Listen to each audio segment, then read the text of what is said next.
Welcome to Office Hours by XXXchurch. I'm your host, Carl Thomas. I'm a pastor, certified neurohealth coach, and a guy who frankly struggled with a lot of stuff we talk about here for over 20 years until I found freedom about a decade ago. In today's episode, we are going to be jumping in and answering this question. Do you think that XXXchurch is helpful for someone who's addicted to visiting strip clubs? How? That's what I will be discussing today, so make sure you hang in there with me. Recognize that no questions are off the table, and I'm going to be as honest with my answers as I possibly can be, so don't get offended. Without any further delay, let's jump in. Okay, so this question came into our office hours page. Do you think XXXchurch is helpful for someone who's addicted to visiting strip clubs? How? Here's my answer. Yes, I guess you could say. Understand XXXchurch is basically a website, and we put out content and we try to make people aware of the matters or the issues of sex and porn and masturbation and relationship issues. Like, we're trying to get this conversation started outside of just that little dark corner of the room where we like to have typically these taboo conversations, right? That's what we're all about.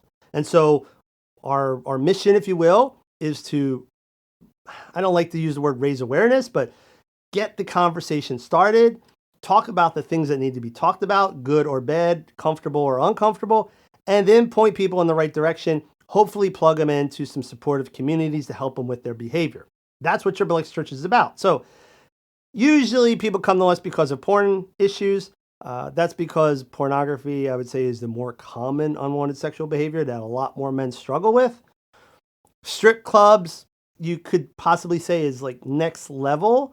And I don't say that to condemn you or to make you feel guilty or dirty or anything like that. It's just you're doing in-person things, right? So it's next level versus porn, which is kind of remote and at home. So, but it's still unwanted sexual behavior, and that's what we're here to talk about or help people with, is their unwanted sexual behavior. So maybe you don't look at porn. Maybe you just go to strip clubs. Maybe you don't go to strip clubs. Maybe you just engage in chat rooms. I think that's still a thing, right? Maybe, I don't know, maybe you go to massage and escort parlors and you don't do any of that stuff. All these things are unwanted sexual behaviors, and they all serve the same purpose.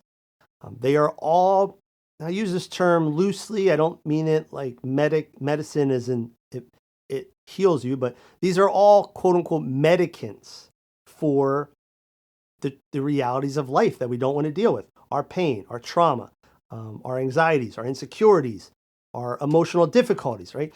All these things are basically escape mechanisms, so we don't have to deal with that stuff. So maybe your friend's issue is porn, your issue is strip clubs, and your other friend's issue is chronic masturbation without any of that stuff. All three of you are really in the same boat. It's just you're picking a different form of poison, but it's all the same poison. And in terms of trying to get over that, get past that, it's the same stuff. You need to get into some community. That's why we offer something like the Live Free community. It's also why we offer our small groups online program. You need to get some education, if you will, like learn about the nature of what you're dealing with. That's why we offer the X3 Pure workshop. And you need to probably maybe see a counselor because a counselor is going to help you kind of deal with some of that past trauma or emotional pain that you probably haven't dealt with up to this point, which is, again, the root of why you're doing these things. Also, we have a new thing on our website, one-on-one help. So if this is all making sense, but you still need a little more guidance, personal guidance, feel free to go to our website, click the one-on-one help tab at the top, and you can book a time to actually talk to me, and I'll hear your story out and kind of try to guide you down the right path in terms of like the resources and things you can do. That's about it. Hope it helps. If you have a question for me that you want me to answer in an upcoming Office Hours episode, go to XXXchurch.com/office-hours, submit your question there, and I will answer it. That's about it. Have a great week, and I'll see you next week.